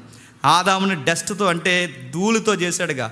ఈ ధూళితో చేసిన శరీరానికి మహిమనిచ్చి అది అలా కంటిన్యూ అవ్వాలని ఏ వృక్షం పెట్టాడట చెప్పండి? జీవవృక్షం పెట్టాడు. అదొక్కసారి వాళ్ళు తింటే ఆ జీవం అలా కంటిన్యూ అయిపోనండి. ఆ జీవాన్ని ఎప్పుడైతే దూరం చేస్తారో డస్ట్ ఏమైంది చెప్పండి? డస్ట్ నుండి వచ్చింది మళ్ళీ డస్ట్లోకే వెళ్ళిపోతుంది. ఇది అలా పోకుండా ఎప్పుడు అలా ఉండాలి అంటే పేతురు గుర్తుపెట్టుకో, రీస్టార్ట్ అవుద్ది మళ్ళీ అన్నాడు. రీస్టార్ట్ అంటే చెప్పండి? పునరుద్ధానం, ప్రపంచ పునర్జన్మ, ప్రపంచ పునరుద్ధానం జరుగుద్ది. మనుషులకి జరుగుద్ది, సృష్టికి జరుగుద్ది, ఆకాశానికి జరుగుద్ది, సమస్తమైన విశ్వానికి జరుగుద్ది. నీవు నూతన సృష్టి అవడమే కాదు, ఈ సృష్టి కూడా చెప్పు నూతన సృష్టి అవుద్ది. అప్పుడు మేమేమవుతాం ప్రభు అంటే, ప్రస్తుతానికి డస్ట్లా రాలిపోయిన ఈ శరీరం ఇలా డీప్ ఫ్రిడ్జ్లో పెట్టినట్టు ఈ సృష్టిలో ఉంటుంది. సోల్ ఏదైతే ఉందో ఆత్మ, ఇది ఎక్కడికి వెళ్తుంది? ప్రస్తుతానికి రెస్ట్లోకి వెళ్తుంది. రెస్ట్ అంటే పరలోకంలో కాదు, ఎక్కడ చెప్పండి? పరదేశంలో. ఆ పరదేశం అనే రెస్ట్లో ఉంటుంది. రెస్ట్లో ఉండి ఇది మళ్ళీ ఒక రోజు వస్తుంది. ఈ వచ్చేది ఎప్పుడు వస్తుంది? ప్రపంచ పునరుజ్జన్మ అంటే సెకండ్ కమింగ్లో మొత్తం సృష్టికి పునరుద్ధానం జరగబోతుంది. ఈ పునరుద్ధానం జరగబోతున్నప్పుడు ఈ ఆత్మలన్నీ మళ్ళీ వస్తాయి. ఆత్మలు నూతన దేహాన్ని ధరించుకుంటాయి, సృష్టి నూతన ఆకారాన్ని ధరించుకుంటుంది. మళ్ళీ ఈ లైఫ్ ఎలా ఉంటుందంటే, పండు తెంచకముందు ఏదేని వనంలో ఆ బంగారం లాంటి జీవితం ఎలా ఉండేదో చెప్పండి? అలా ఉండే జీవితం ఒక రోజు చెప్పండి రాబోతుంది. ప్లేటో ఏమన్నాడంటే, ఎక్కడి నుంచి అక్కడికి వెళ్ళిపోతాం, దీని గురించి సీరియస్గా ఆలోచించకండి. బైబిల్ ఏముందంటే ఎక్కడికి వెళ్ళం చెప్పండి? ఇది మనము కలిసి మొత్తం పునర్నిర్మాణం జరిగి అంత పరలోకంతో చెప్పండి అనుసంధానం అయిపోతామంట. ఇంకా మీకు క్లారిటీగా అర్థం కావాలి అంటే ఒకసారి చూడండి, కొరింథీయులకు రాసిన మొదటి పత్రిక, క్షమించండి, కొరింథీయులకు రాసిన రెండో పత్రిక, కొరింథీయులకు రాసిన రెండో పత్రిక, కొరింథీయులకు రాసిన రెండో పత్రిక 5వ అధ్యాయం మొదటి 5 వచనాలు. అర్థమైందా? అర్థమవలేదా? అర్థమవుతుందంటే చెప్పండి, మళ్ళీ మొదలెడతాను మొదటి నుంచి. అర్థమైందా? మొదటి 5 వచనాలు. భూమి మీద మన గుడారమైన ఈ నివాసము. ఈ నివాసం అంటే ఏ నివాసం అండి? ఈ శరీరము శిథిలమైపోయినను, ఎందుకంటే ఇది డస్ట్ నుంచి వచ్చింది కాబట్టి ఇది శిథిలమైపోయినను, చేతి పని కాక దేవుని చేత కట్టబడినదియు నిత్యమైన, ఆ పదాలు చూడండి ఎలా ఉందో, నిత్యమైనదైన నివాసము పరలోకమందు మనకున్నది. ఇప్పుడు మీరు కోట్ చేయాలి, ప్రభు మాటలు మీకు అర్థం రావాలి, ఇక్కడ జ్ఞాపకానికి రావాలి. ప్రభు ఏమన్నాడు? ఎక్కడికి వెళ్తున్నా ప్రభు అని శిష్యులు అడిగారు. ఎక్కడికి వెళ్ళిపోతున్నా ప్రభు అని తోమ అడిగాడు. అప్పుడు ఈయనేమన్నాడు? ఆ 14:2 యోహాను సువార్తలు ఏమంటాడంటే, మీకు నివాస స్థలాలు సిద్ధపరచడానికి వెళ్తున్నాను. నివాస స్థలాలంటే చిన్న బెడ్రూము, పెద్ద బెడ్రూము, నీ బెడ్రూము, నా బెడ్రూము, ఇది ఎదురు జేమ్స్ ఇల్లు, ఈ పక్కన సురేష్ ఇల్లు, అవా నివాస స్థలాలు అంటే? నివాస స్థలాలు అంటే ఏంటి? నివాసం అంటే నిత్యము ఉండే సిద్ధపరిచి ఒక ప్రాజెక్ట్ రెడీ అవుతుంది. ఆ ప్రాజెక్ట్ ఏంటంటే ప్రభు మాటలు కొనసాగింపు. పౌలు చెప్తున్నాడు ఏంటి ఆ నివాసాలు అంటే, ఇక్కడ చెప్తున్నాడు చూడండి, నిత్యమైనది నివాసము పరలోకమందు మనకున్నదని ఎరుగుదుము, మనం దిగంబరులము కాక. నేను మాట్లాడుతున్నాను, శరీరాన్ని ఆత్మనే విడదీ చేస్తే ఆత్మని ఏమంటున్నాడు? దిగంబరి. నా మాట మీకు అర్థమవుతుందా? శరీరాన్ని వేరుగా ఆత్మని వేరుగా మాట్లాడితే ఆత్మ ఏమవుతుంది? దిగంబరి. ఆత్మకి పక్క శరీరం ఉండాలి, శరీరానికి పక్క ఆత్మ ఉండాలి. ఈ రెండింటిని కలిపితేనే మనిషి అనే ఉనికి. దీనికి దిగంబర అంటే మనం చనిపోయిన తర్వాత ఈ ఆత్మ దిగంబరత్వం వస్తుంది. మరి అప్పుడు మనం ఎక్కడుంటామండి? ఆ దిగంబరత్వం అంటే ఆ బోడిగోళ్ళ వెనకాల ఆ తుప్పల సాటున దిగం. ఎక్కడుంటాం అనుకున్నారు? బైబిల్ చెప్తుంది, క్రీస్తులో చెప్పండి భద్రం చేయబడతాం. ప్యారడైజ్లో చెప్పండి భద్రం చేయబడతాం. ఈ భద్రం చేయబడింది ఒకరోజు ఏం జరుగుతుంది చెప్తున్నాడు. వస్త్రము ధరించుకుని వారముగా కనబడదుము. కాబట్టి పరలోకం నుండి వచ్చు మన నివాసము దీనిపైన ధరించుకున్న అపేక్షించుతూ దీనిలో మూలుగుచున్నాము. నివాసం ఎక్కడి నుంచి వస్తుందట చెప్పాలి? పరలోకం నుంచి వస్తుందట. మనం ఏమనుకుంటున్నాం చెప్పండి? ఇక్కడి నుంచి నివాసంలోకి వెళ్ళిపోతాం అనుకుంటున్నాం. బైబిల్ ఏమంటుంది? నువ్వు నివాసంలోకి ఎక్కడికి రావరా అయ్యా? చెప్పు. నివాసమే నీ దగ్గరకు వస్తుంది. నివాసమే నీ మీద కప్పుకుంటుంది. నివాసమే నీతో అనుసంధానం అవుతుంది. దీని మీద ధరించుకున్న అపేక్షించుచున్నాం. ఈ గుడారములో నున్న మనము భారము మోసుకుని మూలుగుచున్నాము. ఇది తీసివేయవలనంటే ఈ శరీరాన్ని తీసివేయవలనని కాదు, కానీ నశించిపోయి ఇది జీవము చేత మింగివేయబడినట్లు ఆ నివాసమును దీనిపైన ధరించుకొన కోరుచున్నాం. అంటే ఇప్పుడు నశించిపోతున్న ఈ శరీరాల మీద ఒక సూట్ వేసుకున్నట్టు వేసుకుంటామంట. ఏ సూటు? నాశనం కాని మహిమా దేహాన్ని ధరించుకుంటామంట. మీరు అనుకోవచ్చు, మరి ఈ శరీరం ఏమవుద్దంటే ఈ శరీరమే మహిమ దేహం అవుద్ది, మహిమ శరీరమే ఈ శరీరంగా మూలాలుగా ఉంటుంది. అలాగే ఎలా అండి అని అడిగితే మధ్యాహ్నం ఇద్దరు కుర్రోళ్ళు అడుగుతున్నారు, వాళ్ళ కోసం కొంచెం నొక్కి చెప్తున్నా. అలా ఎలా అవుతుందంటే పౌలు గారు ఒక ఎగ్జాంపుల్ వాడారు. భూమిలోని ఇత్తనాన్ని ఎత్తుతారట. ఇత్తనమే ఏమవుద్దట? చెట్టు అవుద్ది. ఇత్తనం ఏదంటే అని అడగకూడదు. ఇత్తనం ఏది? ఇత్తనమే చెట్టు. చెట్టు ఏది? ఇత్తనంలోనే ఉంది. నా మాట మీకు అర్థమైందా? ఇత్తనమే చెట్టు, చెట్టే విత్తనం. అలాగే ఈ మత్స్యమైనది అమర్త్యతను. అంటే దీని మీదకి ఎలాంటి ఇది ఎక్కడికి పోదు, అది వచ్చిందని ఇది పోదు, దీని మీదే అది ధరించుకుంటాం. దీని మీదే ఆ నూతన ఆకారం వస్తుంది. ఇది ఎలా ఉంటుంది ఆ లైఫ్ అంటే ప్రభు చూపించాడు. అందుకే ఆయనకు వాడిని పదం ఏంటో తెలుసా? ప్రథమ ఫలము. ప్రథమ ఫలం అంటే యూనివర్స్కి పంటకు సంబంధించిన పదం కదండి. ప్రథమ ఫలం అంటే ఈ సృష్టిలో మొదటి ఫలముగా లేచింది ఎవరు? క్రీస్తు. మొదటి ఫలముగా లేచినంటే మిగిలిన ఫలాలు ఎవరు? నమ్ముతున్న మనం. అంటే మొదటి ఫలముగా లేచాడు, మిగిలిన ఫలాలుగా మనం లేస్తాం. అంటే ఈ ఫలముగా లేవడం, మళ్ళీ ఫలాలు లేవడం, దీన్నే ఆ పేతురు చెప్తున్నాడు ఏమని? ప్రపంచ పునర్జన్మ. దాన్నే రీస్టోర్ అన్నారు, దాన్నే పునర్నిర్మాణం, దాన్నే మళ్ళీ ఆ పాత వైభవము వస్తుంది నూతనంగా. ఏ పాత వైభవం? సమస్తము మంచిదన్నాడుగా ఆది కాండంలో పండు తెంచకముందు. ఆ లైఫ్ మళ్ళీ మనకు వస్తుంది. అందుకే ఆది కాండంలో రాయబడింది ఏంటో తెలుసా? God created and heavens and earth అని ఉంటుంది. హెవెన్ అండ్ హెర్త్ అంటే పరలోకము భూలోకము. పరలోకము భూలోకం అంటే దేవుడు తయారు చేసింది పరలోకాన్ని భూలోకాన్ని అనుసంధానంగా తయారు చేశాడు. మిస్టేక్ జరిగింది, భూలోకం వేరైంది. చెప్పండి, పరలోకం వేరైంది. మళ్ళీ నిర్మాణం జరుగుద్ది. ఇప్పుడు మళ్ళీ నిర్మాణం జరగక ఇది నూతన సృష్టిగా అప్పుడు మారిన తర్వాత, అప్పుడులా మారిన తర్వాత మళ్ళీ ఇది ఏమవుద్ది చెప్పండి? హెవెన్ అండ్ హెర్త్ రెండు అనుసంధానం అవుతాయి. ప్రభుతో ఉంటాం, ప్రభు ఎల్లకాలం మనతో ఉంటాడు. ఆ లైఫ్ ఎలా ఉంటుందంటే ఏదేడు తోటలు ఈరోజు ఎందుకు ఆదాం గారి మొహం అలా ఉందంటే ఇంకా టిఫిన్ చేయలేదు అనరు. ఏదైనా తోటలో అవ్వం మీట అలా సిరాకు ఉందంటే ఇంకా స్నానం చేయలేదు అనరు. ఆ లైఫ్కి స్నానాలు ఉండవు. ఆ లైఫ్కి భోజనాలు లేకపోయినా ప్రాబ్లం ఉండదు. అన్నంతో పని లేదు, సూర్యుడితో పని లేదు, ఎండతో పని లేదు, వానతో పని లేదు. దేహానికి చెప్పండి ఈ పై వస్త్రాలతో పని లేదు. ఆ లైఫ్ అదొక లైఫ్. అది ఊహలకు అందని జీవితం. ఆ లైఫ్ రాబోతుంది. దాన్నే 2000 సంవత్సరాల క్రితం చూపించాడు. ఎవరు చెప్పండి? ప్రభు అయిన యేసుక్రీస్తు. ఆ లైఫ్ రాబోతుంది. అంటే ఈ భూమి ఎక్కడికి పోదంటే ఈ భూమి ఎక్కడికి పోదు. భూమి మరో సేపులోకి ట్రాన్స్ఫార్మ్ అవుతుంది. ఈ ఆకాశం ఎక్కడికి పోదంటే ఈ ఆకాశమే నూతన ఆకాశం అవుతుంది.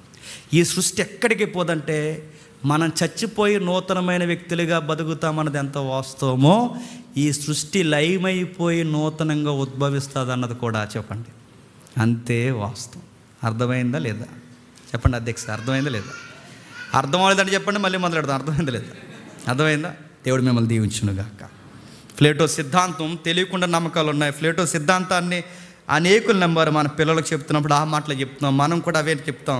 ఎక్కడికి వెళ్ళిపోయాడండి ఈ మనుషుడు అంటే దేవుడి దగ్గరికి వెళ్ళిపోయాడు అంటాం. దేవుడి దగ్గరికి ఎవ్వరు వెళ్ళడు. దేవుడే ఒకరోజు మనతో నివాసం ఉండడానికి, కాపురం చేయడానికి, పరలోకపు యెరూషలేము పట్టణం మన దగ్గరికి రావడానికి సిద్ధమవుతుంది. దాని కొరకు ఎదురు చూద్దాం. దేవుడు మిమ్మల్ని దీవించునుగాక. ప్రార్థన. పరలోకమందున మా తండ్రి ఆలస్యమైన విలువైన సంగతులు విన్నారు తండ్రి. మరికొన్ని సంగతులు తండ్రి వినడానికి మీ చిత్తమైతే వచ్చే వారం కూడా మాతో మాట్లాడతారని కోరుతూ, పునరుద్ధానం అనగానే అందరి వలే కాకుండా తండ్రి లేఖనాల వెలుగులో మాతో మీరు మాట్లాడారు తండ్రి. పసిబాలురము, పనికిరాని వారు, ఎన్నిక లేని వారైన మాతో తండ్రి ఈ జ్ఞానయుక్తమైన సంగతులు మాతో మాట్లాడుతున్నందుకు మీకు స్తుతులు, స్తోత్రం. ఈ లోతైన అధ్యయనం తండ్రి అపోస్తులకు అర్థమైంది కనుక తండ్రి చావుకి పరుగులు తీశారు. మళ్ళీ ఈ లైఫ్ కంటిన్యూ అవుద్దని తండ్రి వాళ్ళకి అర్థమైంది. పేతురుకి అదే చెప్పారు, దేవా మళ్ళీ లైఫ్ నిలబడుతుంది, అందరికి ఆ రోజు నువ్వు జడ్జిమెంట్ ఇస్తావు, ఈ మనుషులు ఎక్కడికి పోరు, ఈ సృష్టి ఎక్కడికి పోదు, ఇది మళ్ళీ రీస్టార్ట్ అవుద్దని తండ్రి ఆ రోజు పేతురుకి చెప్పిన మాట వాస్తవం. బయట తండ్రి గ్రీకు సిద్ధాంతాలు, తండ్రి గ్రీకు ఫిలాసఫీలు, గ్రీకు మేధావులు ఎన్నో చెప్పుకొచ్చారు తండ్రి. ఆ మేధావులకు తెలియని సంగతులు తండ్రి బాలురమైన మాకు అందించారు. మీకు స్తుతులు, స్తోత్రములు. ఇది మా గొప్పతనం కాదు తండ్రి, మీ వాక్యంలో ఉన్న నిగూఢమైన సత్యాలు, ఇది మీ గొప్పతనం తండ్రి. మాతో మాట్లాడినందుకు తండ్రి మీకు స్తుతులు దేవా. ఎవరైతే ఏ అవసరాలలో, ఏ ఇబ్బందుల్లో, ఏ సమస్యల్లో తండ్రి ఈ నివాసమైన తండ్రి ఈ శరీరాల్లో మూలుగుతున్నారో వాళ్ళందరికీ ఈ వాక్యం ద్వారా ధైర్యం ఇవ్వండి. ఒకరోజు వ్యాధులు లేని జీవితం, శ్రమలు లేని జీవితం, కష్టాలు లేని జీవితం, వద్దనుకుంటున్న ఈ జీవితం ఏదైతే ఉందో ఇదే ఒక మంచి జీవితంగా మారబోతుందని తండ్రి వారిని దీవించండి, స్థిరపరచండి, బలపరచండి. నశించిపోతున్న ఈ ఆత్మలు, నశించిపోతున్న శరీరాలు తండ్రి ఎక్కడికి పోవండి తండ్రి, అవి ఉనికి కలిగే ఉంటాయని తండ్రి మాకు నేర్పించారు. మరింత మమ్మల్ని బలపరచండి తండ్రి. పొడి మాటలు ఒకవేళ గతకాలపు వర్తమానాల్లో ఎవరైనా ఇక్కడ ఉన్నవారిలో తండ్రి ఆ మాటలు ఎప్పటికీ తెలియకుండా తండ్రి ఆ గ్రీకు సిద్ధాంతాలే నమ్మకాలుగా మాట్లాడి ఉంటే తండ్రి క్షమించండి. మీ వాక్యానుసారంగా జ్ఞానంతో మమ్మల్ని నడిపిస్తారని కోరుతూ అందరినీ మీ చేతులకు అప్పగిస్తూ క్రీస్తునామని ప్రార్థన సమర్పిస్తున్నాం తండ్రి. Amen, amen.